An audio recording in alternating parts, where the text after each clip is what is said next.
देश भर के विधानसभा अध्यक्ष का राष्ट्रीय सम्मेलन कल जयपुर में शुरू हुआ। सम्मेलन में उपराष्ट्रपति जगदीप धनखड़, लोकसभा स्पीकर ओम बिरला समेत पक्ष विपक्ष के बड़े नेता शामिल हुए।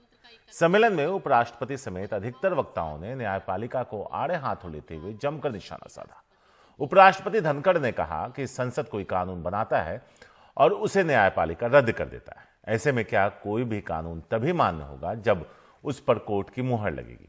उपराष्ट्रपति ने सवाल उठाते हुए कहा कि संसद द्वारा बनाए गए कानून का रिव्यू कोई और क्यों करे। संसद के बनाए कानून को अगर कोई संस्था मान्य करती है तो यह प्रजातंत्र के लिए ठीक नहीं।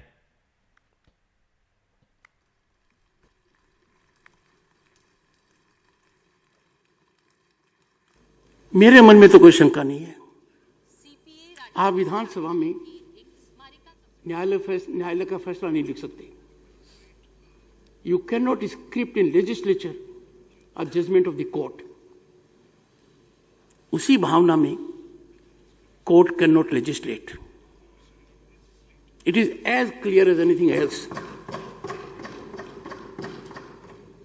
अब आज के हालात क्या हैं? वन-अपmanship,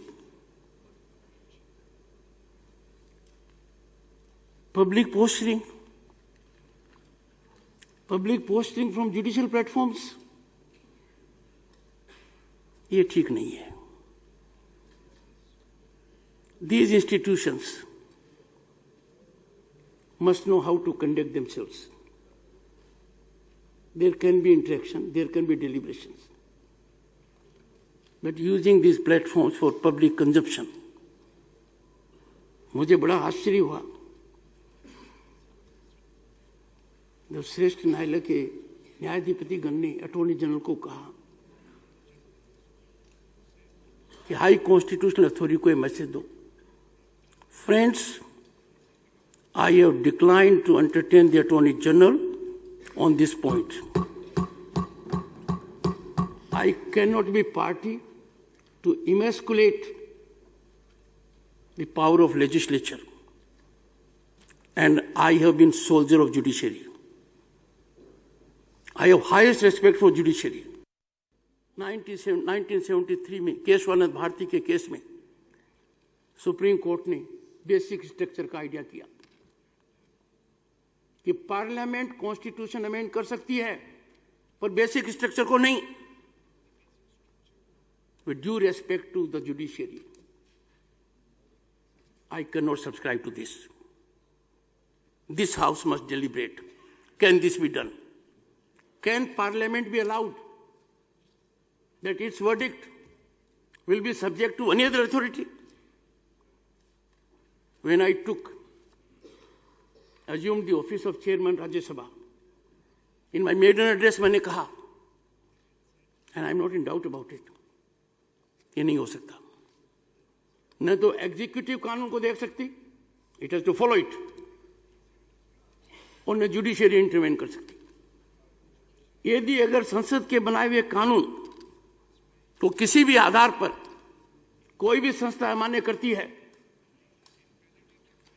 तो ठीक नहीं होगा प्रजातंत्र के लिए, बल्कि कहना मुश्किल होगा, are we a democratic nation. हालांकि उपराष्ट्रपति के इस बयान को गलत बताते हुए पूर्व वित्त मंत्री और मशहूर वकील पी चिदम्बरम ने ट्वीट किया, राज्यसभा के माननीय सभापति गलत जब वो ये कहते हैं कि संसद सुप्रीम है। संसद नहीं, संविधान सुप्रीम है।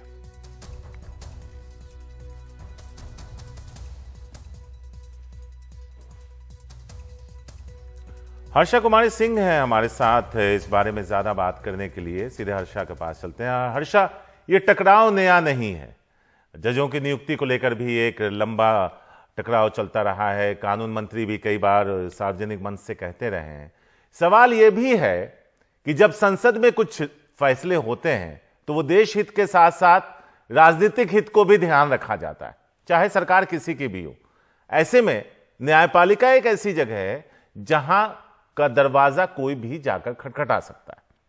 धनखड़ साहब और क्या कह रहे थे और उनका आशय क्या था? देखिए, धनखड़ साहब खुद भी सुप्रीम कोर्ट में एक समय में प्रैक्टिसिंग लॉयर रहे हैं। यहाँ जयपुर में आयोजित जो प्रिसाइडिंग ऑफिसर्स का जो कॉन्फ्रेंस था, उसमें Lok Sabha speaker, chief minister Ashok Gehlot, Om Birla, CP Joshi, बाकी प्रिसाइडिंग ऑफिसर्स और वाइस प्रेसिडेंट भी जैसे आपने सुना यहाँ पर मौजूद थे। उन्होंने अपनी अपनी बातें रखी हैं। धनखड़ साहब इस बात को लेकर कह रहे थे कि जब पार्लियामेंट, बहुत सिंपल अगर हम उसको तरीके से समझाएं लोगों को, तो उसमें यह था कि जब पार्लियामेंट कोई लॉ पास करता है और वो लॉ पास होता है तो जो जुडिशरी है वो लॉ को स्ट्राइक डाउन नहीं कर सकता है, क्योंकि उनका मानना है कि जो लेजिस्लेचर है, लेजिस्लेचर सर्वप्रिय है और लेजिस्लेचर को अधिकार है लॉ बनाने का।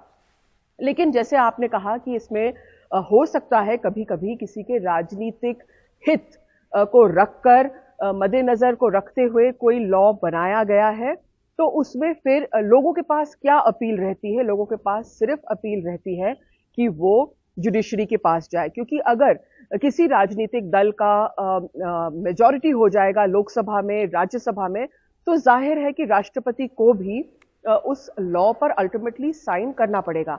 जबकि ये प्रावधान भी है, क्योंकि लेजिस्लेचर, एग्जीक्यूटिव और जुडिशरी में अगर हम बैलेंस का देखें तो कॉन्स्टिट्यूशन में जो बात चिदम्बरम साहब ने कही है कि गवर्नर और राष्ट्रपति को भी ये हक रहता है कि वो 1 या 2 बार उस लॉ को रिटर्न कर सकते हैं और कह सकते हैं कि आप री एग्जामिन कीजिए। तो देखिए, जो कॉन्स्टिट्यूशन ने जो सोचा था, जैसे चिदम्बरम जी ने ट्वीट किया है, कॉन्स्टिट्यूशन सर्वप्रिय है और कॉन्स्टिट्यूशन ने ये ध्यान में रखा था कि जुडिशरी, एग्जीक्यूटिव और लेजिस्लेचर में बैलेंस इसलिए रहे ताकि किसी का भी नुकसान नहीं हो। और किसका नुकसान नहीं होना चाहिए? डेमोक्रेसी में आखिरकार तो लोगों का नुकसान नहीं होना चाहिए। और इसमें संदर्भ में आपको एक और लॉ पर मैं ध्यान दिलवाना चाहती हूँ, जहां पर पंचायती राज कानून एक समय में राजस्थान में आया था और पंचायती राज कानून में ये विधानसभा ने पास किया था कि जो भी 10th पास हैं वो ही पंचायत का चुनाव लड़ सकते हैं। इसका मतलब कि उस समय में करीब 60-70% आबादी इसमें से बाहर हो गई थी इस चुनाव से। लोगों ने हाई कोर्ट में इसकी अपील करी थी, काफी सुनवाई हुई थी, मामला आगे भी बढ़ा था, लेकिन फिर जो है हाई कोर्ट ने कह दिया था कि एक बार चुनावी प्रक्रिया शुरू हो जाती तो हम उसको इंटरफेयर नहीं कर सकते। तो आप देखते हैं कि देखिए ये चीजें काफी इंटरप्रिटेशन के लिए ओपन रहती हैं।